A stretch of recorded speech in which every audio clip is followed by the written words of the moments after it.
ময়মনসিংহে শিশু একাডেমি হিসেবে ব্যবহার করা হচ্ছে নগরের হরেশ্বর রায় রোডের প্রাচীন একটি বাড়ি। কেউ বলেছেন বাড়িটি সত্যজিৎ রায়ের পূর্বপুরুষদের, কেউ বলেছেন বাড়িটি টাঙ্গাইলের দানবীয় রায় বাহাদুর রানদা প্রসাদ সাহার অস্থায়ী বাসভবন।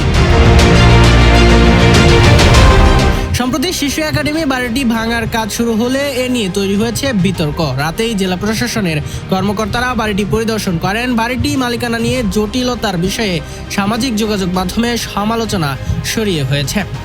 শিক্ষাবিদ প্রফেসর বিমল কান্তি দে বলেন, শিশু একাডেমির ভাঙা ভবনটিতে থাকতেন তৎকালীন জেলা পরিষদের সচিব সারোয়ার জাহান চৌধুরী। পরবর্তী সময়ে একই প্রতিষ্ঠানের সচিব শাকির আহমেদ থাকতেন এই ভবনটিতে।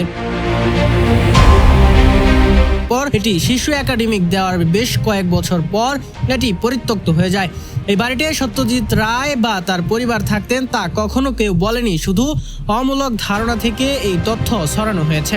বিশিষ্ট শিক্ষক ও ঐতিহাসিক স্থাপত্যের ইতিহাস সংরক্ষক স্বপন ধর বলেন, ভাঙা ভবনটি শতবর্ষী পুরনো স্থাপত্য। এটি রণদা প্রসাদ সাহার বাড়ি। এটি নতুন প্রজন্মের জন্য শিক্ষণীয় সম্পদ। ময়মনসিংহ জেলার 320টি ঐতিহাসিক স্থাপত্য ছিল, এর মধ্যে 40টি স্থাপত্যের অস্তিত্ব এখন আর নেই।